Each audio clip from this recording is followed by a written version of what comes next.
leave it fresh on Facebook like this, and then I edit it and put it on YouTube with it cut down now that I have the editing software for the videos. It's sweet. Hey podcast friends, thanks for watching my video. The topic today is on being accountable. Enjoy.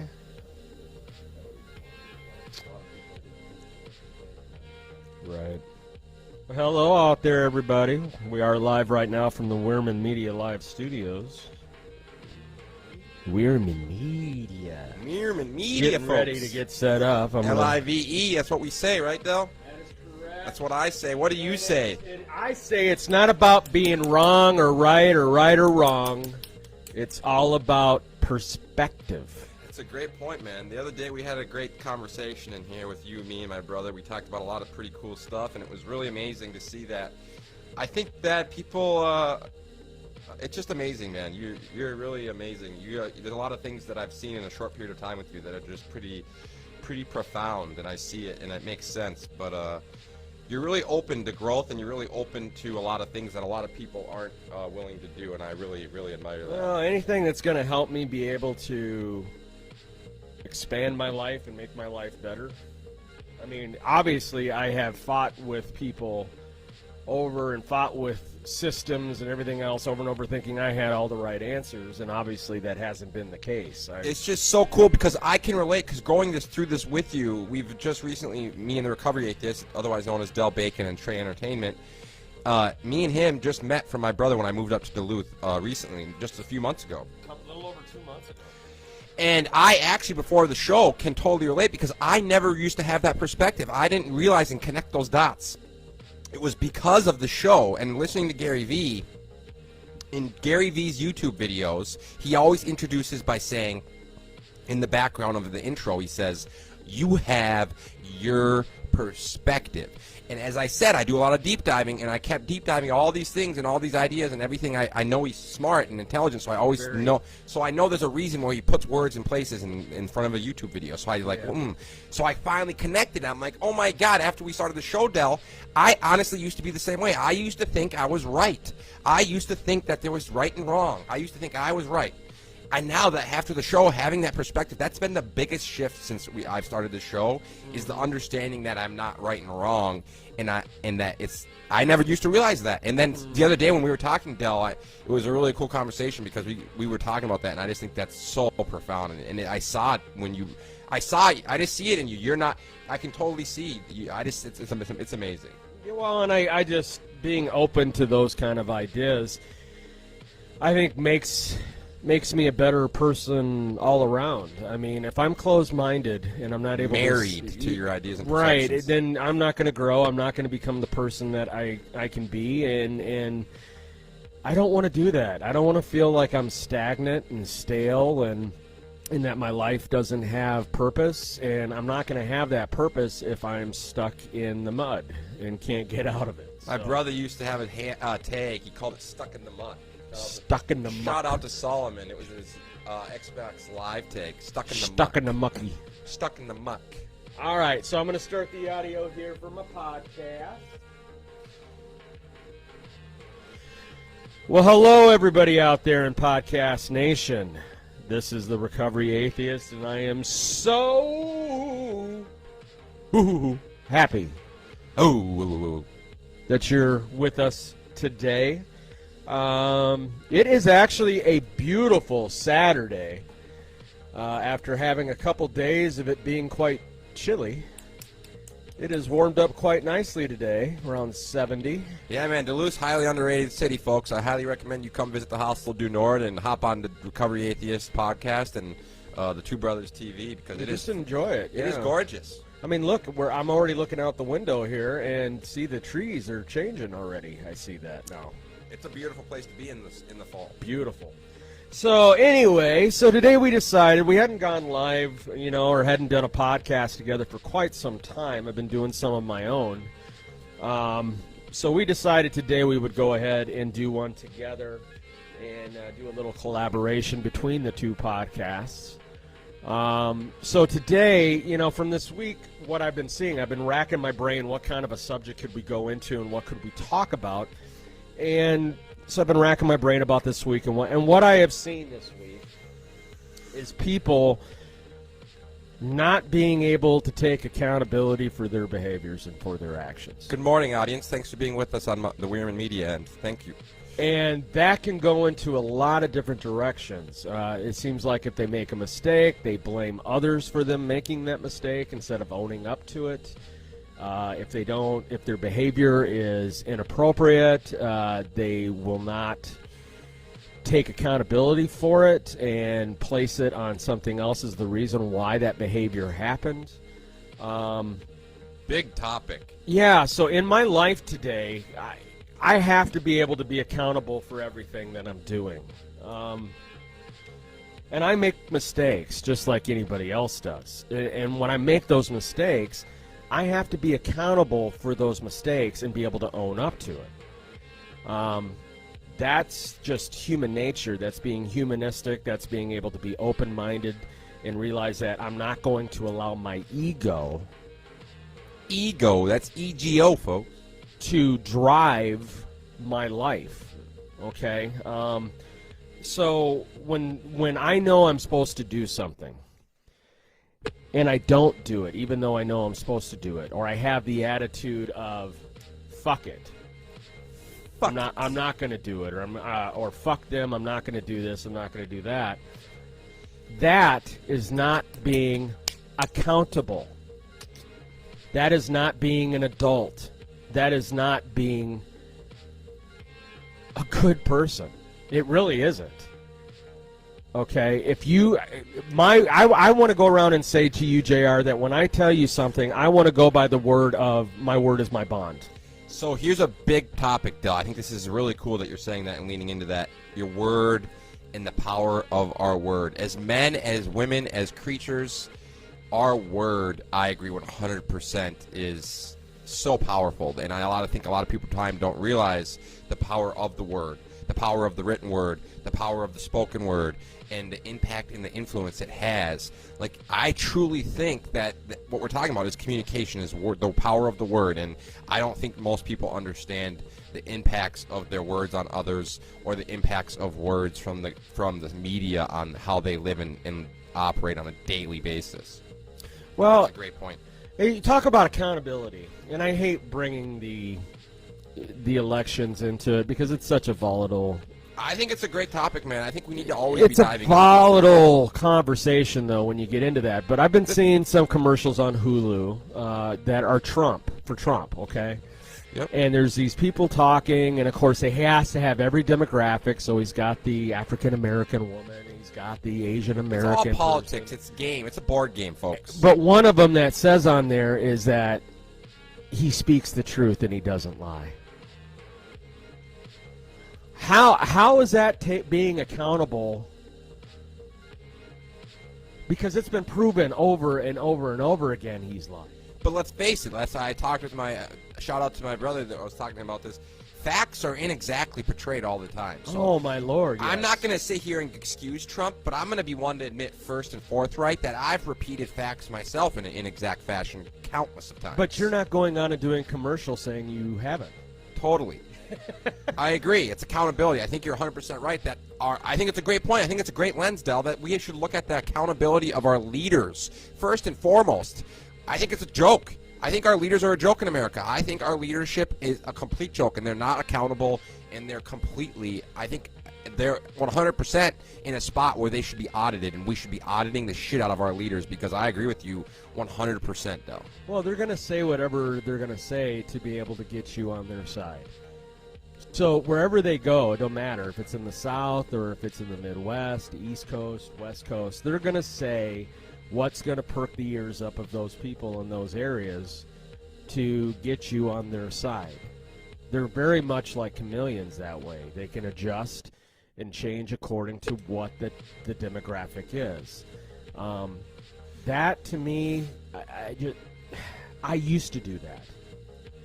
When I was an alcoholic, drug addict. Pander. You're talking pander to the right, audience. Even growing up as a kid in school and stuff, I could hang out with the G's. I could hang out with the goth. I could hang out with the jocks. I was able to conform to whatever way those And the thing about it is I was not authentic. I was completely fake doing all that. I never was truly who I am or who I wanted to be. And today, I've realized that. It took 45 years.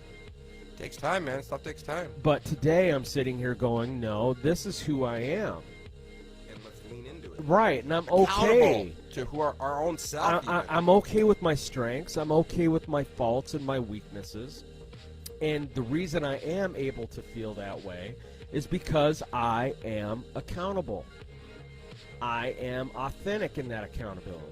So here's one thing I want to mention quick. So we talk about accountability, and I think there's some great stuff here, Del. I think we're going to lean into it even more. And for me at Wierman Media, the three things I talk about the most, if you tune into some of our episodes, I just did one on control of our resources. If you think about being alive, healthy, and breathing with all your senses, all your limbs, your ability to talk, hear, smell, all the senses and good health, you are blessed. The chances of being born in reality, folks, are 1 in about 410 trillion. So there's some gratitude right there. We're all blessed to be alive. Mm-hmm. So then what I talk about when I'm saying that is gratitude and awareness to the fact that, okay, now once I'm alive, what are my most valuable resources besides life and health?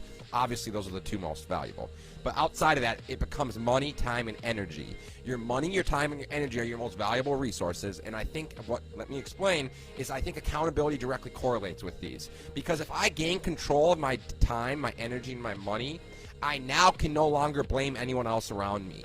Because if I'm the one making the decisions, if I'm the one in control of all my money, my time, and my energy, which most of us actually in a way are, but at the same time aren't, then I instantly have accountability, empowerment, and responsibility.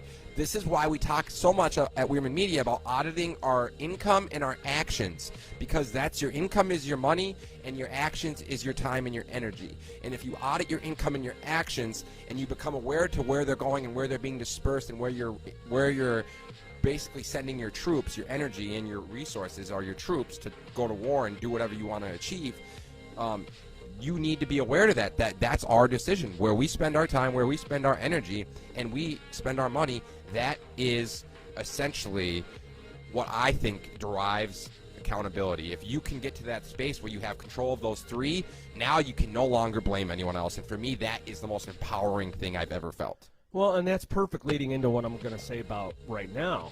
Is there's a key word that goes with this, that if I am accountable, I don't have to worry about this word.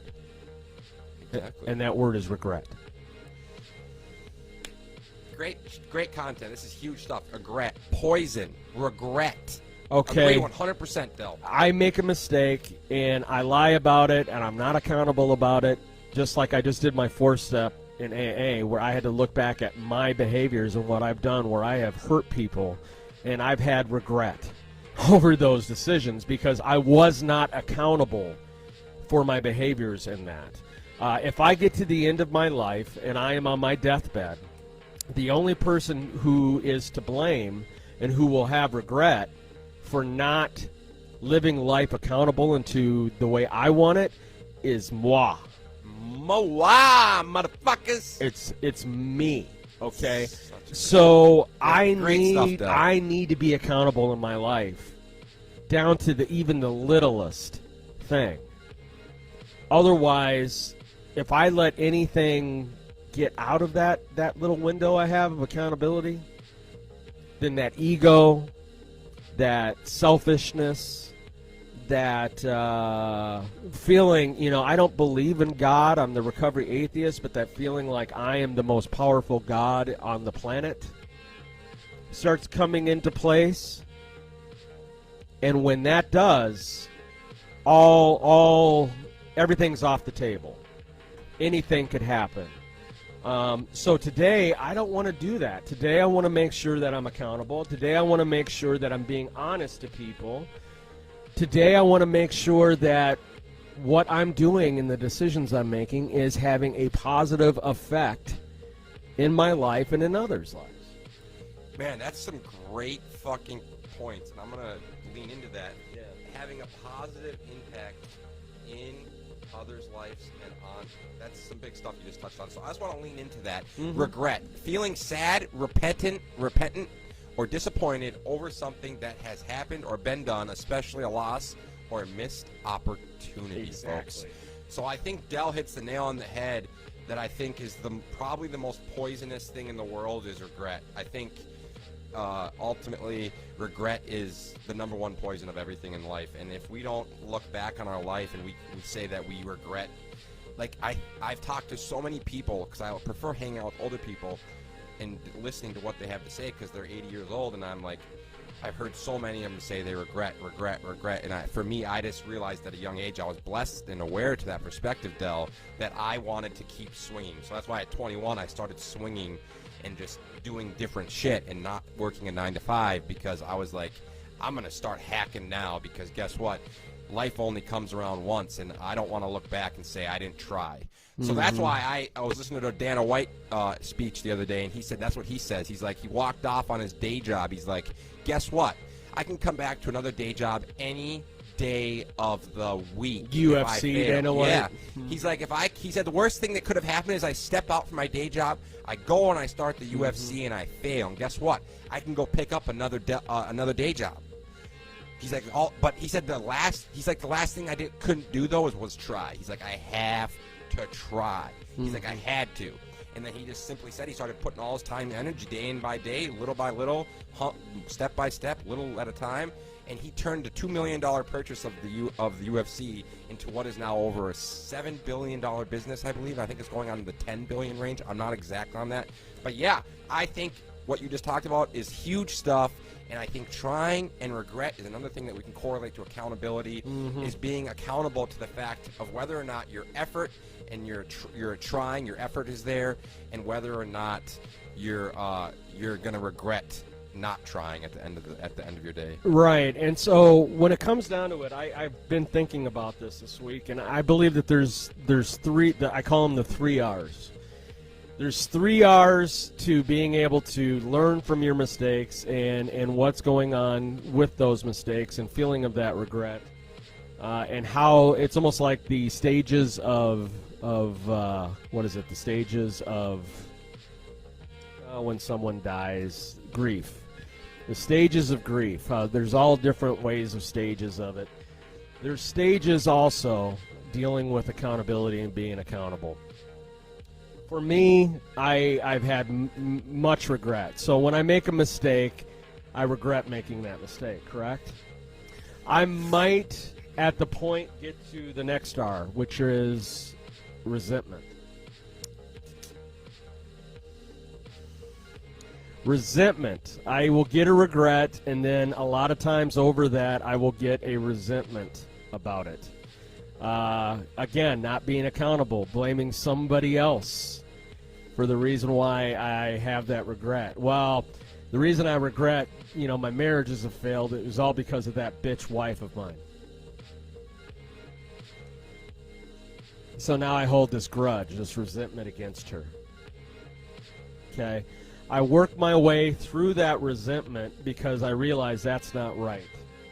It's not her fault. That's what the 4-step has helped me with. It's not her fault.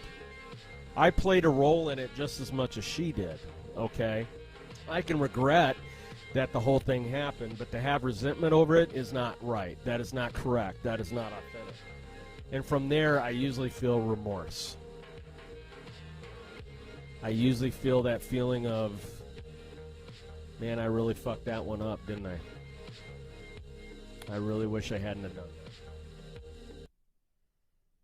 I think this is a great topic, and I think it just made me think about something that's really crucial, and I'm trying to work on after we started this podcast, is after doing the episode on Ego is My Enemy, is the understanding that we as humans tend to identify with our successes and our positives and our stories. Correct. And I myself have identified with that, and I've realized that, but I also am someone that if you meet or hear or listen to, regularly talks about my failures. I really do, but I'm going to now, moving forward, after having Ego is the Enemy episode and talking about these things with you and hearing all this stuff, I'm going to try and lead with my failures more, because that is the humility, humble, an acceptance side that leads me to not regretting, and it leads me to accountability and responsibility, because if I'm responsible for my failures and I own my failures and I completely am accountable to them and I own it, if I own it, we talked about this before, Dale, owning our shortcomings, defects, now no one else has power over me. Judgment doesn't matter anymore, and also now I have accountability for my successes. I'm responsible for my failures. I own them. Now through that humility, that gives me self-confidence and self-awareness and empowerment to own my successes and go get more successes and have complete openness to success and failure. And I think that's a big topic. Without failure, how can you have any success? It's impossible. Okay, so I mean, If you point a finger at someone that's never failed, Del, I'm going to point you to someone that's been given everything by their family. Either that, or I look at them and say you're full of shit. Yeah, or they're actually lying about or it. they're actually someone that's consumed with fear that's never done a damn thing. Hasn't taken a risk. Exactly. Okay, I'll give an example. Michael Jordan is looked at as one of the best ever when it comes to hitting that last-second shot, right, to win the game. One of them. LeBron is there as well, but LeBron's looking like he's going to get number 4. He's getting there. Well, we'll see how the Nuggets do against him. But the They thing, got beat up last night. I know. I really would like to see the Nuggets do it, but it ain't going to happen.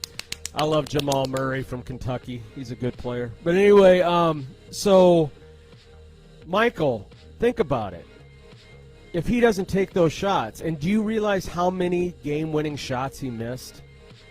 How many shots that he needed to make that he missed? He missed so many of them. But how many did he make that has made his name the way it is today? People don't remember the misses. He missed more than he made. I guarantee you, people never. Isn't that interesting? Great fucking point. How come people don't remember the missed shots? I guess they do in some sports, like the ground ball at first with the Mets.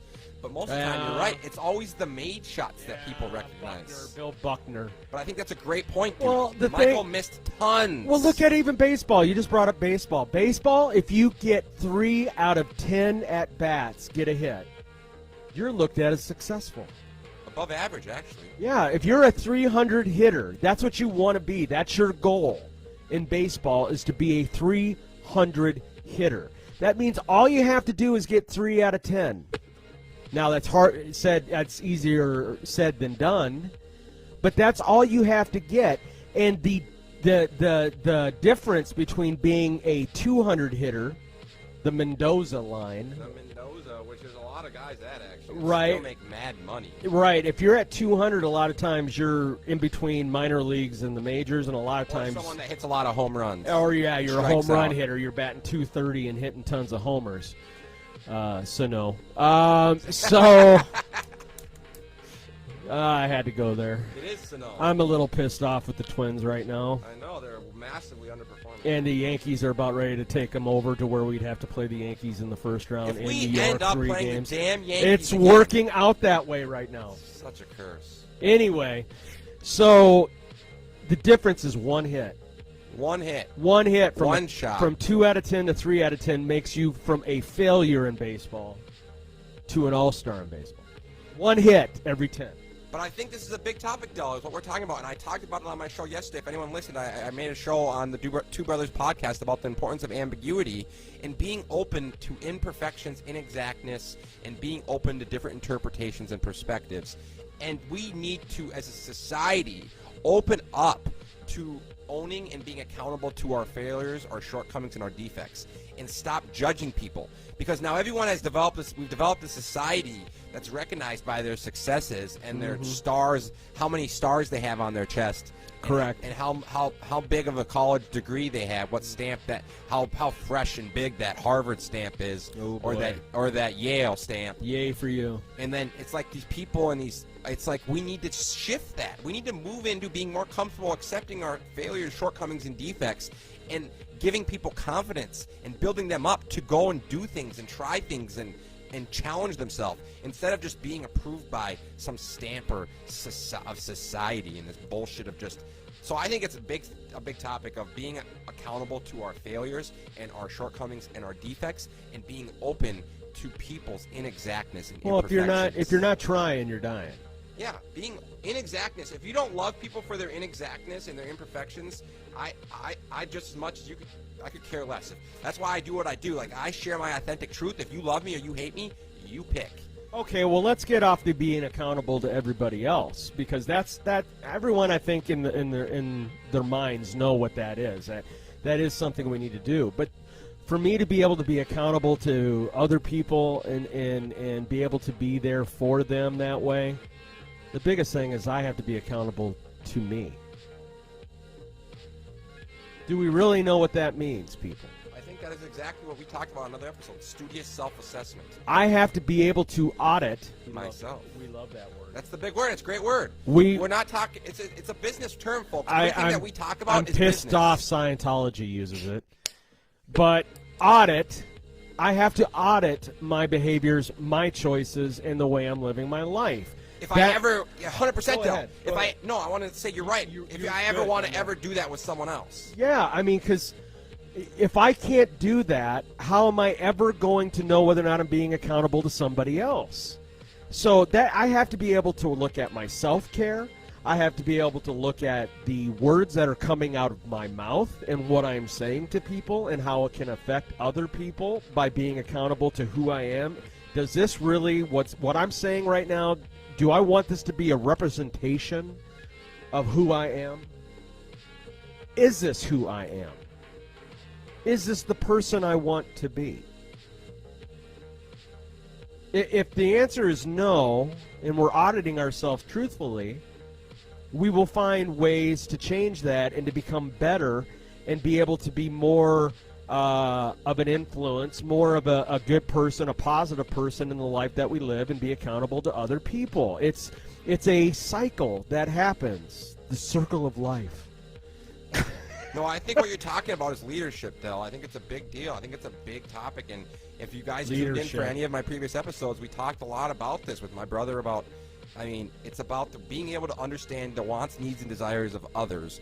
And if I'm a leader, or I want to be someone that can connect with other people or work well with other people and do something and strive for something or strive for some goal, I need to be able to understand people's wants, needs, and desires. And if I can't understand my wants, needs, and desires, or I don't know my wants, needs, and desires, or I don't know myself at all, I'm not going to be able to understand and relate to other people. And that's why I talk so much about our stories, because our stories and my experiences helps me be more compassionate and open-minded and empathetic to being able to understand people's wants, needs, and desires. People wants to feel important. People's wants to feel valuable. People want to, you know what I'm saying? I can wants, needs, and desires, and understanding those of other people. I think it's really simple. It's not that hard. But I think you just hit it on the head with it starts with ourselves. Well, and it goes into another key word, and that's lying. I'm not talking about the big lies out there. I'm not talking about, the huge lies that we can tell. I'm talking about even the small little lies. You're on your way into work. You have a work meeting, a staff meeting to be at, and you're running behind, right? You're on your way into work. You're driving in the car. You're hungry. You want to swing through the McDonald's drive-thru to get something to eat real quick on the way in. Your boss texts you and says, "Where are you at?" You're running late, obviously. Where are you at? You say, "I'm on the road. I'm almost there." Instead of just saying, "Yep, I'm on the road. I stopped quick to get me something to eat, through the drive-thru, and I'll be right there," and give them an honest answer, you're going to say, "Yeah, I'm 5 minutes away." I used to get that all the time with my drug dealers. Surprise! Do you remember that? I always get that with my drug dealer. I'd be like, "Okay, I need my bag of weed," right? And I'd be like, "All right, where are you at?" "Oh, I'm 45 minutes away." Hour later, where are you at? 45 minutes away. I'm 45 minutes away. Or, "Yeah, I'm at the stop sign right down the road." And 30 minutes later, "Yeah, I'm at the stop sign." So here's this. I want to read this for you, Del. It's a really great book I just read, Ego is the Enemy. One might say the ability to evaluate one might say that the ability to evaluate one's own ability is the most important skill of all. Without it, improvement is impossible. Constantly train your intellect, for the greatest thing in the smallest compass is a sound mind in a human body. And I think that's a profound statement, and that comes from Ego is the Enemy, one of my new top 5 favorite books. It now has surpassed Rich Dad Poor Dad into my top 5. It's an amazing book, and that's so big to me. It's so big. I like. Yeah, no worries. Read it. It's really good. Arrogance and self-absorption inhibits growth. So does fantasy and vision. And so that lays right into your whole show, Del. Oh man. That basically summarizes your show. Because God is, if you think about it, God is all ego, and it's all arrogance, and it's all about fantasy. You look at the Christian side of it and the self-righteousness they have. It's so egotistical. And it's like they're not supposed to be. If they literally read the Bible and look at what Jesus gives to them, they're not supposed to be self-righteous.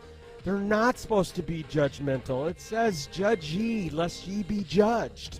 But yet in the world that we live in today, that's all they do.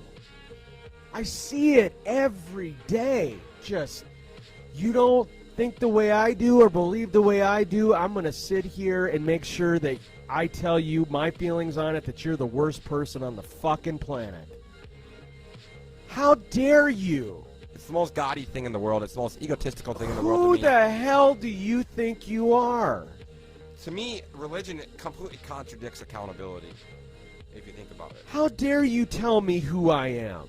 That's your perspective. It doesn't mean you're right. Doesn't necessarily mean you're wrong. But that's the thing about religion that I But can't stand, Del, is they You're all going think to beat they're it right. over my head? That's the thing with religion that makes no sense to me, is it's all right. If you think about it, every You religion... think they are, yeah? Every religion thinks they're right and wrong. It's an egotistical war. That's why war derives so much from religion. It's an egotistical battle between right and wrong. Once you realize there's no such thing as right and wrong, folks. It's all about ego. It's all ego. That's why I think the root of war is religion. That's why I think religion is a big deal. That's why I love what you do, Del. If it's so profoundly egotistical, I can't even believe. Like you just said, like they don't even realize it. Has there ever been an atheistic war? Nope. Impossible. But boy, there's sure been a hell of a lot of bloodshed from Christian wars. This is why I think the future, this is why I love what you're doing. I wish we could get more people behind the movement, I mean, Del. I'm so supportive of you, dude, because I love it. The I'm- number one obstacle to us sustaining is overcoming religion. It's ego. I Religion was is just talking about this last night with Tyler at the house, and we had a really good conversation. I'm really starting to dig Tyler. Shout out Tyler. A little bit more. Tyler S. More right? I'm Tyler getting to S. know him and stuff. You know, I realize that maybe some of my judgment was not necessary. I've done auditing on it. Was not necessarily always correct. Thanks, Tyler, for your tuning in. I know you watch us and you commented and been watching, and we appreciate your attention, Tyler. So Tyler made a comment last night to me. We were in the kitchen, and your brother was there, and we were just talking about my show and stuff. And Tyler's like, well, I think that there's more ways to recover other than just God. And that's what my show is in a nutshell, okay? I could sit here all day long and be like, and do what Christians do, and pound you over the head of, you know, fuck your God and your religion, and you should be an atheist, and you're not a good person unless you're an atheist. But that's bullshit. That's not true. I know many people who are Christians that I have no issues with at all. They are logical Christians that are not going to sit there and beat me over the head with their beliefs. There's many people that I know in my life that have all different types of belief. What my show is about is showing that there's more than just the God angle, the higher power angle. My show is to show that there are multiple avenues that you can take to recover. I am not here to judge you if you want to be Buddhist. I'm not here to judge you if you want to be Hindu or Muslim or a Christian. Hell, Mormon or Scientologist. I am not here to judge you for that. Okay? I am here to bring forth the idea that a higher power concept doesn't always have to be in play to recover. I think you're doing really great shit, Del, and I think the other thing that you do is you audit religions, and I think you've done Mormonism, you've done Jehovah's Witness too. Oh no, Scientology and Mormonism. Jehovah's Witness so is next. I think it's really profound, though. I just want to lean into how much I respect and appreciate what you're doing. I just want to say it again, because part of what I do at Wierman Media is about sustainability. Everything that we do, if you folks ever want to know, it's about evolutionary characteristics. It's about how we can use communication, because the more complex and larger species gets, the larger it expands and the further it goes and the larger numbers that arise out of it, the more difficult and complex communication becomes and cooperation. So when cooperation becomes difficult, communication falls off. So you have to have sophisticated systems of operation, trade, and communication when you get to the size we are. So a big part of what we do is using the written word, photo, and video of the modern day, social media, podcasting, and all these avenues to share stories in a powerful, authentic fashion. This is so we can build common ground and unity and work together. And the number one and two obstacles towards unity is religion and money. So I am a profound supporter of auditing religion and auditing the trust and belief of it. Because if you think about it, me and my brother just did an episode on responsibility, and Solomon, it was his idea, and it was a great little talk we did. And at the end of responsibility, it says the state or fact of having a duty to deal with something or of having control over someone. Now let's just look at that for one brief moment, folks. Religion and money has more control over us than anything has ever has in the world. That is so Think true. about religion. Someone invented it to control your money, your time, and your energy. Total control. Total control. What has more control over the people in the world today than religion and money? It's number one and number two. It motivates, it determines, and it controls how we operate, how we live, where we go, what we do, and who we spend our time with and where we do it. It is a profound insight, and I will support your movement for life, because I single-handedly also agree that it's humanism, that in its simple golden rule living and treating others how I want to be treated, and living by working well with others and being of service for others, those three things, and it's that simple. And if we can overcome money and religion, I think it'll be a huge progress. And I think it's really cool what you do, Del. Well, I'm just going to throw this in there. If you're a Christian, whatever belief you have, do not be afraid to listen to my show. I am not here to bash you for that. I have my beliefs about certain things, and I'll vocalize it here and there, but it doesn't mean you have to agree with it. We're not always going to agree, but I'm just saying, don't feel afraid to listen to my show just because I have the idea of being an atheist. But we challenge you to come on. Yeah, but because we're authentic and vulnerable. Del puts himself on Right. the line every day, regularly, consistently, almost daily. We challenge you to come on the show and have open dialogue with us. And you will have your voice. Have your voice. I will not stop you from being able to have your opinion and your voice and your perspective on We'll it. give you your own microphone That right here. is not a problem. I am willing to do that. I am open-minded to do that. We would love to do that. I The would love biggest that. thing is take the Recovery Atheist, the atheist part of it, take that and realize that that is not my number one goal. I am a secular humanist. My goal is humanism. It's a beautiful thing. That is my goal. That is my ultimate goal, whatever it is. Whether you're a Christian, atheist, Muslim, Hindu, Buddhist, Satanist, Scientologist, Mormon, Jehovah's Witness, whatever you are, I'm all about us living together as humanists. That is what it's about. But that's what people don't realize, that ego is what keeps us from connecting to others. And I should be able to connect with you regardless of what my feelings is on that, and be able to have a laugh and be able to live life. There's nothing more dividing than religion. That's what I'm saying. So I cannot talk about this enough. I love it, Del. When I found out you were doing this, and I'm still so supportive of it, because I think it truly is. I couldn't believe it. I'm like, oh, wow.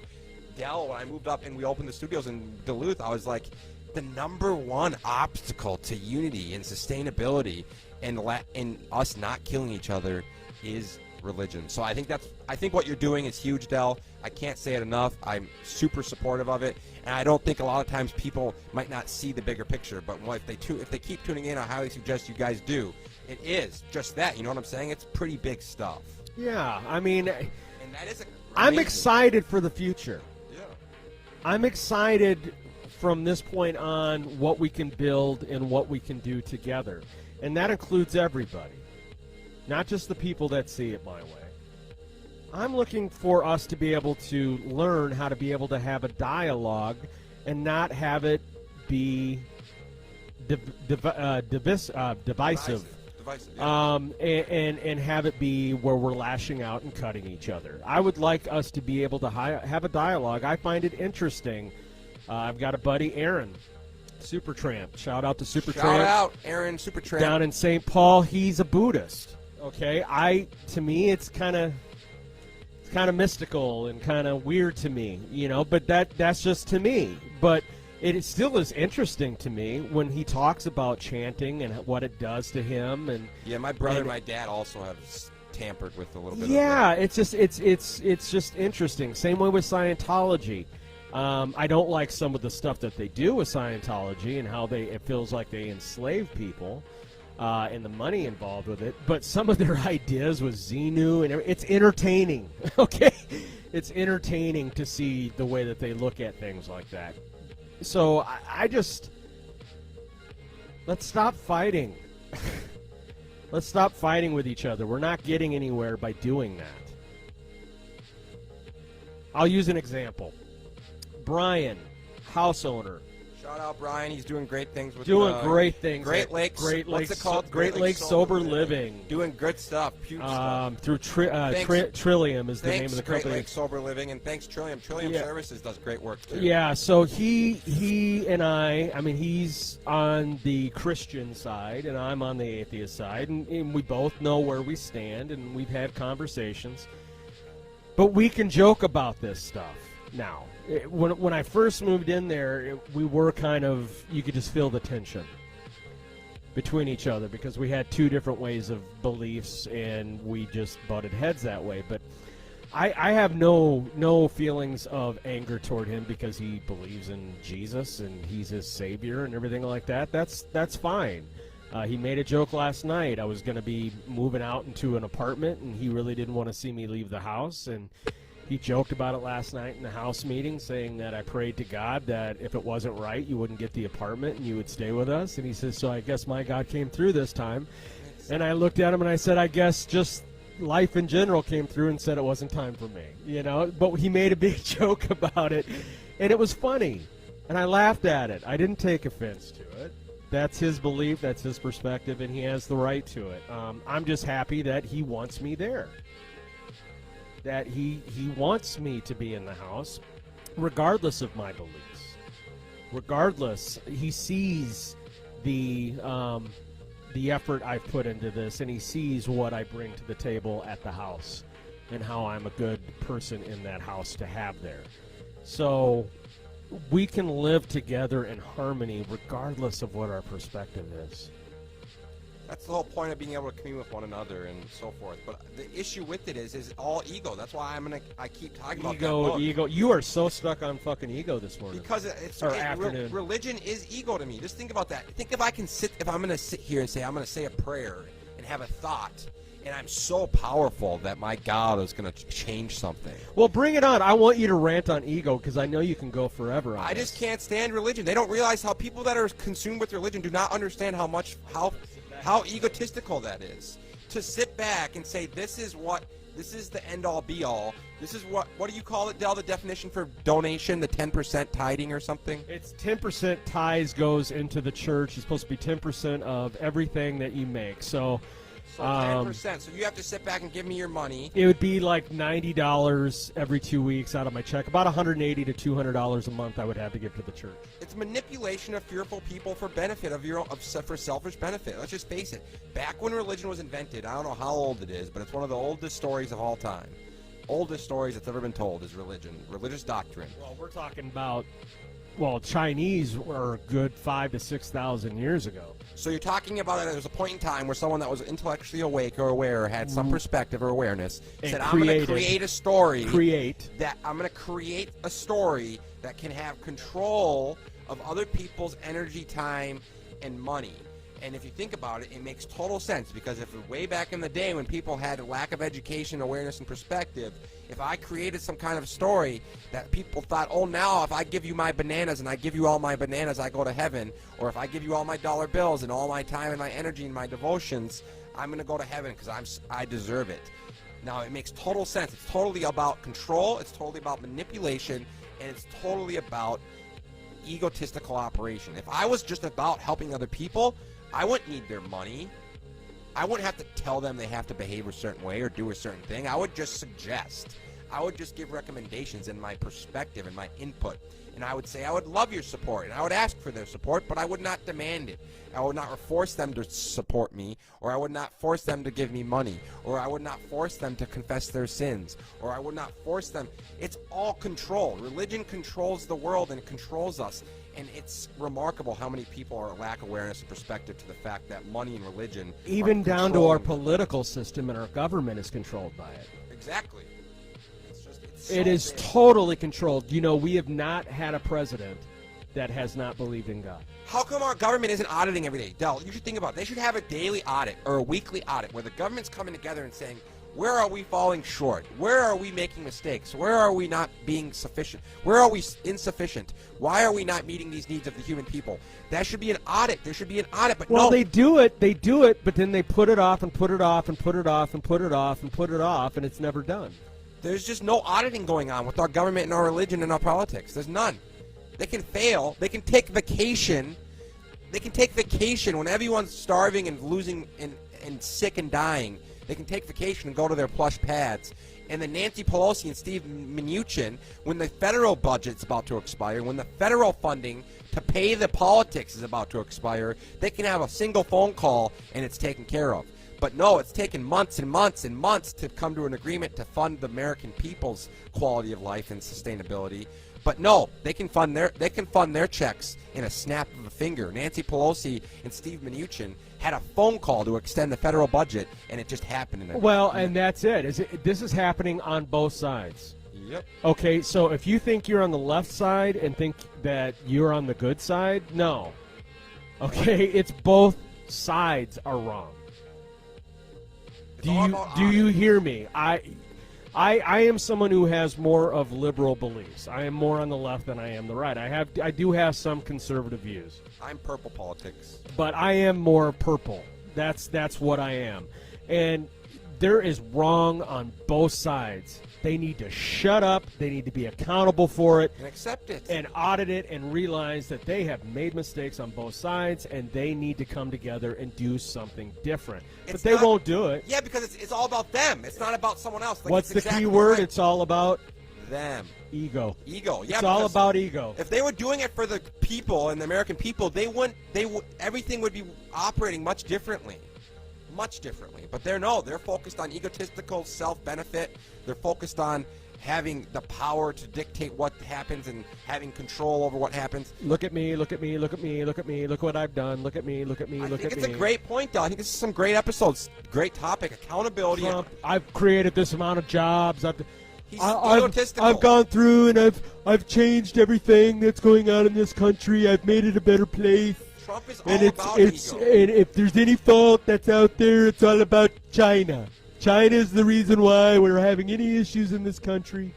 I'm just saying I find it incredibly interesting how little religion and government audits themselves and has accountability. It's just remarkable. Who's auditing religion? I admire you, Del. Why aren't more people out there auditing religion? Am I wrong in doing that? Am I wrong in looking at religion and saying, I think that's... You fucked up. That's leadership. This is leadership. We need more people like that, Del, that are authentic and vulnerable and true to their story, true to what they believe in, and they're willing to come forward and talk about their faults, but also look forward into the future and shine lights on how we can succeed. And I think that's what leaders need to do. And our leaders are failing terribly. Well, and people are starting to see it now. Yeah. I put that thing out on Facebook that you liked about how right now the Christian faith, they are losing membership. Hardcore. Big time. The numbers are going down because people are becoming awoke. Aware, folks. It's 2020. It's time to stop believing and giving away your money. They're starting to see the hypocrisy and the bullshit that comes with religion. Just think if you saw monkeys giving each other up all their bananas because they think they're going to heaven. It's just so profound. I mean, I get it. Some of us want to believe that the life that we live here on this earth, that there is a meaning, bigger plan to it, that there's a reason why we suffer and we go through this life, that there's going to be a payoff in the end and there's going to be some great afterlife situation. I get it. You want to feel that way. But what are you doing with your life today? How are you trying to make life better today. I mean, you're so focused on the afterlife that you're not seeing what you're missing all around you. 100%. I don't understand it. Can't you go and have the afterlife and enjoy life here as well? Yeah, or how about remove the fear about worrying about what's Fear. afterlife? You know, we How talk about we just about focus- ego. Let's go into fear. Put about- fear on your computer and bring to me, it they're up. the same thing. I think ego is fear and insecurity. Because if I'm not fearful and insecure about dying, then I'm just going to live my life to the fullest, and I'm not going to sit here and be consumed with what happens when my life's done. To have the ego of going, I'm going to pray for you that you can make it to heaven and be there with me because I am so good of a person that I'm going to go to heaven. Think of that. Think of how that sounds, people. That's as gaudy as it gets. That's like saying... I hear people say that to me, and I just roll my eyes at how egotistical that sounds. That is right and wrong. That is someone saying right and wrong. That is someone saying, I hope you're right enough and you're good enough. I hope that you're elite enough. I hope you can be as good as me. I hope you're elite enough to come with. It is. People don't even see it, Del. It's remarkable. They're so blinded. And then they walk around and they think they're the most spiritual and like humble, holy person. You wish you were as spiritual as I am.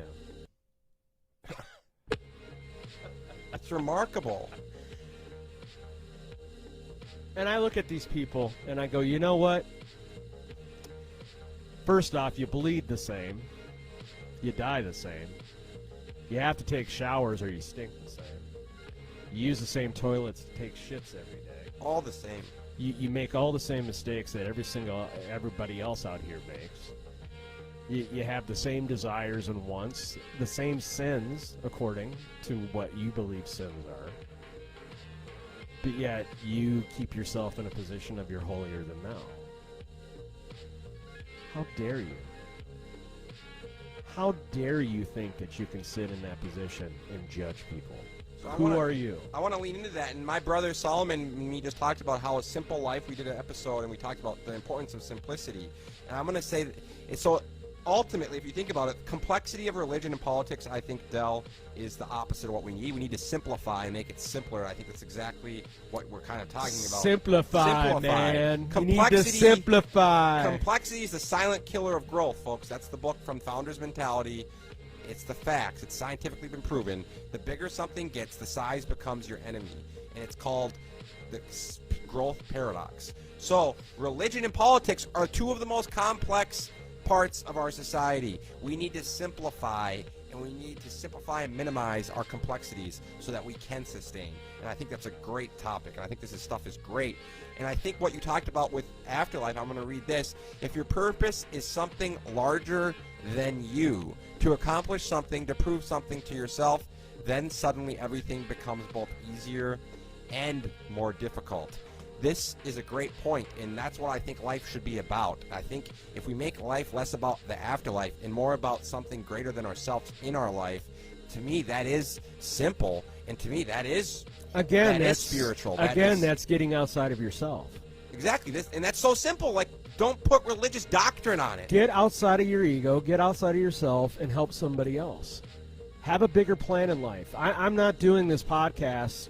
I mean, yeah, I have my own. I like doing it for my own hobby, my own selfish needs that way. But the general gist of what I'm doing is to get out information to everybody else for you, bringing value freely to you folks. Exactly. I'm not based on his experience. I'm not getting paid for this.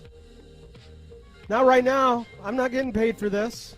No, and even if we money isn't the motive, but it is. No, it's not the motive. But the thing is I'm still passionate about this without getting paid for it. What is your passion? Exactly. What passion do you have right now that you've been holding back?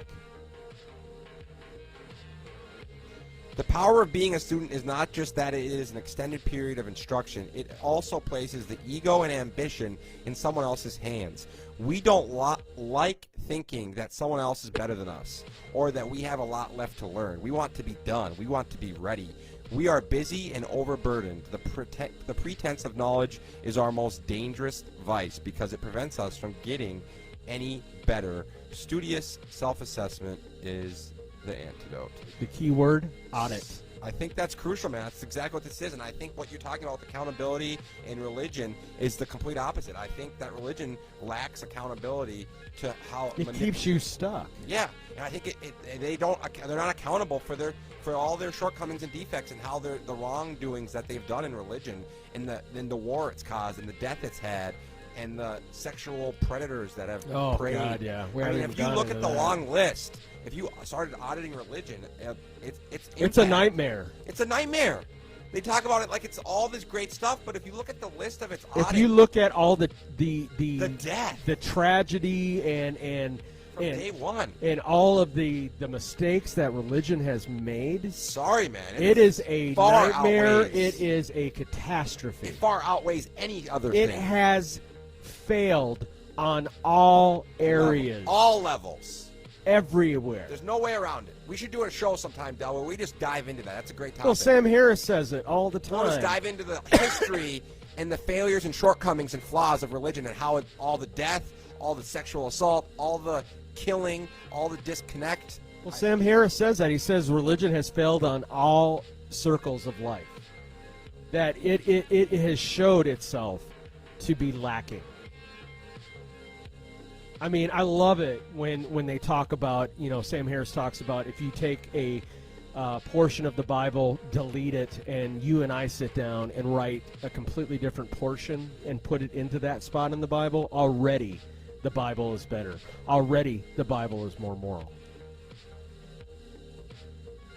That's huge. I mean, if it's that easy to be able to do that, how do we believe that that's the way we're intended to live life? It's through that instruction of that Bible. And that goes everywhere. That goes the Quran. That goes, how we're taking authority, we're taking direction from something written thousands of years ago by a very uneducated, unsophisticated, immoral people. It's remarkable. You're stoning a woman because she's a prostitute. Come on. You're stoning your kids because, and this is in the Bible. If they're homosexual. Or if your kid is rebellious and backtalks to you, you're supposed to take your kid to the Pharisees and you stone them. This is the morality book that you're reading and that you believe in. It's remarkable. Something's wrong about that. Something has to change. So I think that's a great point, and I think auditing in the whole show, Del, has been great points about accountability, auditing, and ego, and disconnect, and lack of awareness, lack of perspective. And I truly think that I will continue to support the mission because I love the story, and everything I do at Wierman Media is all about this. It's about moving forward, using our stories as our tool, sharing our truths and our realities, being vulnerable and authentic to our failures and our flaws. And I've shared it over and over again how I've gone to jail, I've had brain surgery, I've been a drug addict, I've been homeless. I lean into my story because that shows my authenticity, my vulnerability, to open me up and connect to others. And it requires me removing ego and the fear and insecurity of being inexact or being imperfect or not being good enough or being average, to open up to that, to realize that we all are all average creatures striving to be great or striving to improve and be better.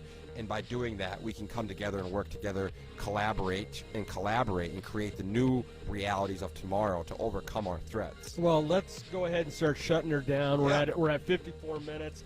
We'll get back into finishing off with the idea of accountability and responsibility. Yeah, wrap her up, Del Bacon. I just want to do a shout-out quickly to Charlie, one of my roommates when I was in sober living down at Progress Valley in Minneapolis. Shout out, Charlie. Watching, shout out to Charlie. We appreciate you, Charlie. Shout out to Raven, shout out to Marcia, and shout out to Mike as well for watching. I appreciate everyone who's watched and listened to us today. So, accountability. I'm going to give it from my point of view, for me. One man's POV. I need to be accountable. I need to audit who I am, the decisions I make, and the behaviors that I show to people, and to see whether or not those are the correct ways of living my life, of making decisions. I want to be responsible. I want to be accountable. I want to be honest. I want to be authentic. And I want to be able to be true to what I believe in my life and the decisions I make. Not everyone is going to agree with it, but I should have it be on the side to where whatever beliefs I have are fruitful for me and for others and are not hurting anybody, that are humanistic, that I am using the resources that I have in my life to be able to better somebody else as well as myself. If you're able to keep up with that mentality and audit that, then everything else will come along with it. And life for you will be much better. And that's just the final word that comes from the Recovery Atheist. What do you think, JR?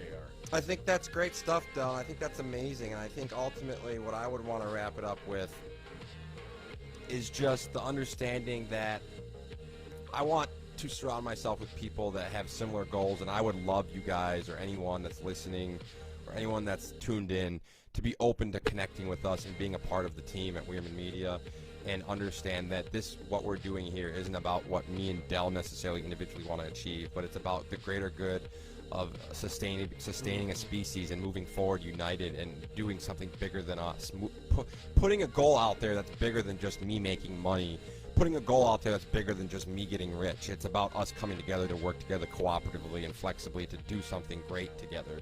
And I think that making a goal that's bigger than that's it's somewhat egotistical to say that we want to do that, but I would love you guys or anyone that's listening or tuned into the Recovery Atheist or my show or watched or seen any of our content to come, and I invite you to be a part of what we're doing, because I would love to have people around that are talented with different views, perspectives. We want to expand. Yeah, we want to expand, and I want to grow, and I want to have people around with that challenge my ideas and my thoughts and my perspectives and push me to be better. So I just challenge you to not only share your story, but also I challenge you to come be a part of what we're doing here at Wierman Media. I would greatly appreciate anyone to come and be a part of it. Oh, it's good stuff. I think we brought good. I think there was a ton of value today. Lots of value. So, thank you everybody for being out there and joining us today. I'll probably be going live again a little bit later to do a little what grinds my gears. It's one of my favorite avenues I have. It's a great show. I love it. I watched your last one. Yeah, it's just good stuff. So I just want to thank everybody and shout out to everybody. I want to do a shout out quick to Duluth Screen Printing, who made my beautiful swag, my hats, my shirts, everything like that. Again, if you're wanting any of that, just let me know and I'll hook you up. And my major shout out today is going to go out to Raven. Raven has been a huge person in helping me contribute and get the word out and share things. So Raven, I just want to let you know that I want to get your information because I want to send you a free shirt for helping me out and for being a faithful follower of the Recovery Atheist. Outside of that, I just want to say I hope everyone is safe out there. Be safe with the COVID and what everything else is going on out there in the world. And just love life, live life, audit life.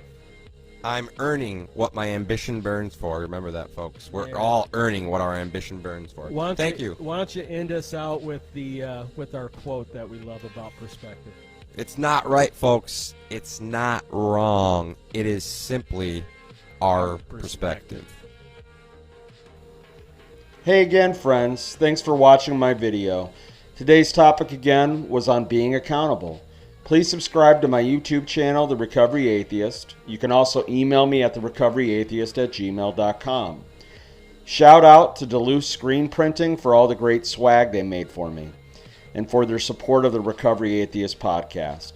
You can take me wherever you go also on Spotify or other platforms on your iPhone and Android devices. Take me on the go when you're on the go. Be safe out there.